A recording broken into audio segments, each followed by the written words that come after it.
Assalamualaikum warahmatullahi wabarakatuh. Perkenalkan, nama saya Cindy Nenggolan dengan NIM A1D52343. Di sini saya ingin mempresentasikan yang berjudul Strategi Manajemen Humas dalam Pendidikan. Nah, yang saya hormati Ibu Dr. Eva Iriani selaku dosen mata kuliah Manajemen Hubungan Masyarakat. Nah, langsung aja di sini saya akan menjelaskan. Yang pertama tuh ada pengertian. Pengertian manajemen humas adalah bertujuan untuk membangun hubungan harmonis antara organisasi dan publik melalui komunikasi dua arah yang efektif dan terencana agar tujuan tercapai dengan baik. Konsep dasar humas mencakup komunikasi terencana, pengelolaan hubungan, pembentukan citra positif, serta terciptanya saling pengertian.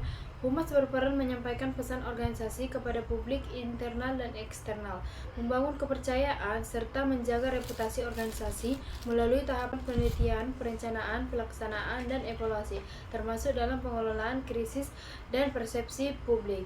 Selanjutnya, ada strategi public relation atau humas. Dalam kehidupan manusia, kita memerlukan strategi perencanaan agar setiap kegiatan dapat berlangsung sesuai harapan. Dalam aktivitas sehari-hari, sebagai individu yang beretika, sangat penting untuk menerapkan strategi yang baik, positif, dan tidak merugikan orang lain demi meningkatkan kualitas hidup. Nah, ada 4 strategi public relation. Yang pertama tuh ada fact finding dan fact back atau penemuan fakta, yaitu tahap ini memerlukan kemampuan humas dalam mendengarkan dan mengidentifikasi informasi yang berhubungan dengan kepentingan perusahaan atau organisasi. Proses pengumpulan fakta dan data yang relevan harus dilakukan sebelum merencanakan kegiatan. Yang kedua itu ada planning atau programming atau perencanaan dan penyusunan program kerja, yang dimana tahap perencanaan dan penyusunan merupakan upaya yang dilakukan untuk menentukan langkah selanjutnya yang sejalan dengan publik. Nah, yang ketiga itu ada action and communication, yaitu tindakan dan komunikasi. Merupakan tindakan berdasarkan rencana matang yang telah dibuat dan dilakukan sesuai kenyataan sehingga menyampaikan pesan efektif. Yang terakhir itu ada evaluasi. Evaluasi itu merupakan tahap evaluasi terhadap hasil yang telah dicapai. Selanjutnya ada dampak evaluasi program humas. Menurut Almin 2023, beberapa dampak evaluasi program hubungan masyarakat antara lain, yang pertama tuh ada instansi dapat meningkatkan komunikasi yang produktif. Yang kedua tuh ada instansi dapat memperoleh feedback yang proporsional dalam membaca sebuah kendala atau kegagalan maupun sebaliknya dalam mengimplementasikan program instansi. Yang ketiga itu ada instansi lebih mudah dalam mengadakan perbaikan program kerja karena kegiatan refleksi program humas melibatkan banyak pihak.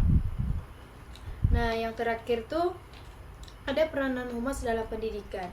Ada beberapa yang berperan dalam humas dalam pendidikan. Yang pertama tuh ada hubungan sekolah dengan orang tua siswa. Yang kedua tuh ada hubungan guru dengan masyarakat. Yang ketiga tuh ada hubungan komunikasi antar siswa dengan masyarakat. Yang keempat tuh ada hubungan sekolah dengan komite sekolah. Yang kelima tuh ada hubungan sekolah dan instansi lainnya. Selanjutnya, dengan menjalin hubungan-hubungan tersebut secara harmonis, humas berkontribusi pada peningkatan citra, kepercayaan, dan kualitas layanan, yang pada akhirnya bermuara pada peningkatan mutu pendidikan secara keseluruhan. Strategis humas adalah pendekatan komunikasi yang akan digunakan untuk mencapai tujuan yang telah ditetapkan. Strategi ini mencakup bagaimana membangun hubungan dengan publik, pola komunikasi yang digunakan apakah satu arah ataupun dua arah.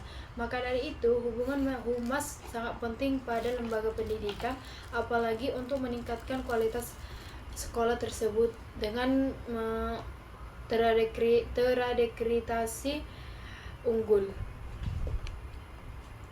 Nah, kesimpulan dari materi yang saya rangkum yaitu humas dapat dipahami sebagai profesi yang memiliki peranan untuk mengidentifikasi, memantapkan, serta membina hubungan yang saling menguntungkan antara organisasi dengan publiknya, baik organisasi itu berada dalam kondisi sukses maupun dalam kondisi gagal. Humas atau hubungan masyarakat atau public relation merupakan bagian penting yang sangat dibutuhkan keberadaannya dari sebuah organisasi atau institusi. Keberadaan humas berperan sebagai perantara bagi institusi dalam menjalankan komunikasi timbal balik setiap masyarakat baik dalam eksternal instansi maupun kepada eksternalnya. Adapun evaluasi merupakan bagian dari sistem manajemen, yaitu perencanaan, organisasi, pelaksanaan, monitoring, dan evaluasi. Tanpa evaluasi, maka tidak akan diketahui bagaimana kondisi objek evaluasi tersebut. Baiklah, sekian pemaparan materi dari saya. Mungkin jika ada kesalahan kata, mohon dimaafkan. Wassalamualaikum warahmatullahi wabarakatuh.